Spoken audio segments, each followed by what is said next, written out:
Hi everyone, welcome.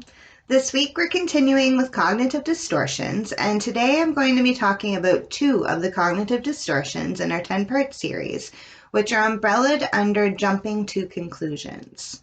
So these two key elements are called mind reading and fortune telling, and they're both determinations based on limited information, and I'm going to get more into that. So these terms were created by psychiatrist Aaron T. Beck, who laid the groundwork for the study of these distortions, and his student, David D. Burns, continued research on the topic. So just as the name suggests, jumping to conclusions is when you determine the outcome of a situation or a sequence of events based on limited information. So mind reading and fortune telling are two main ways we tend to jump to conclusions. So let me explain a little bit further. So our first one we're going to start with is fortune telling. So fortune telling is suggesting to ourselves that events will unfold in a particular way. We arbitrarily imagine and predict that bad things are going to happen to us based on little or no evidence at all. We sometimes use fortune telling when we may be attempting to avoid trying something difficult. So what are some examples of fortune telling? I won't get this job. Why should I bother going to the interview? Another example is you predict things will turn out badly before a test, and you may tell yourself, I'm really going to blow it. What if I flunk? The last example of fortune telling is that we're predicting that we never find love, or that we'll never find love and have a committed and happy relationship, based only on the fact that we haven't found it yet. There's simply no way for us to know how our life will turn out, but we see this prediction as a fact, rather than one of several possible outcomes.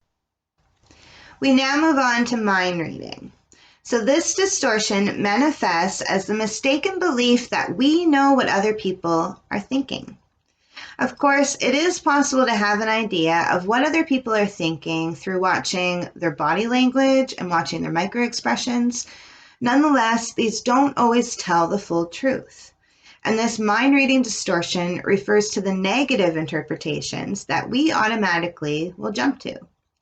We assume that we know other individuals' thoughts or intentions, or that they know our thoughts or intentions. But there's no sufficient evidence to back this up, or are we even checking with the individual? So what are some examples of mind reading?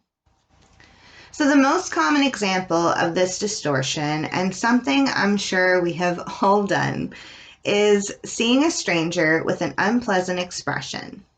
And then we mind read, or we jump to the conclusion that they are thinking something negative about you. But we haven't spoke to them, or do we have any evidence to prove this thought? So in the cases of mind reading and fortune telling, the conclusions that we draw are not supported by evidence. To some extent, these are natural processes, because who hasn't had the experience of thinking that a disaster has transpired of a loved one who is late coming home?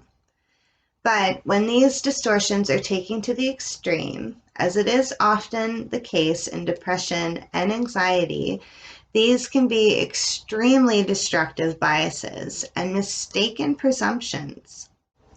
So how do we stop jumping to conclusions? Well, one of the most beneficial methods, and one that I've been mentioning all along, and I know you guys will guess it, is speaking to a counselor. This will help to begin the process of understanding and learning to manage our own cognitive distortions when these situations arise. But let's start challenging ourselves when we begin jumping to conclusions. So I found 6 questions to ask ourselves, and they're very similar to last week's questions as well, because remember that pattern of staying present and mindful? It also pertains to these two cognitive distortions.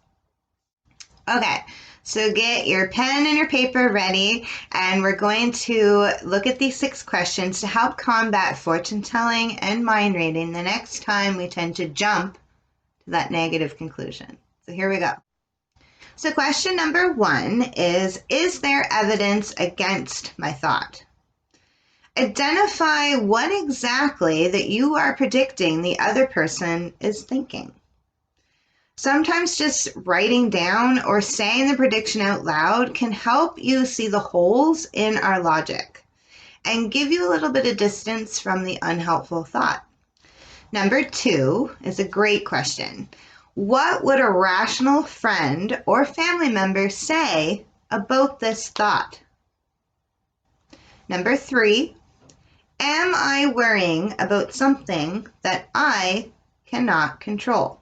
Number 4, if I looked at this situation positively, how would my thought be different? Number 5, is the thought helpful or is it just causing me stress? So number 6, the last question, will this thought matter 6 months from now? Or will it matter a year from now? So whether it's pertaining to ourselves or others, these thinking traps cause stress and anxiety in situations in our life when little evidence is known. So by answering these 6 questions and discussing them with your friends, your family, or even your counselor will help to mindfully know when we need to stop jumping and simply stopping and observing and examining the thought a little bit further. And we start to mindfully acknowledge these cognitive distortions in order to understand if they are fact or if they're just fiction. So that's it for today. We still have 4 cognitive distortions left in our 10-part series as we finished up 2 extra ones today. So thank you guys for watching. Check in next week when I'll be discussing our 6th cognitive distortion called all or nothing thinking. Have a wonderful day, stay mindful, and I'll see you next time.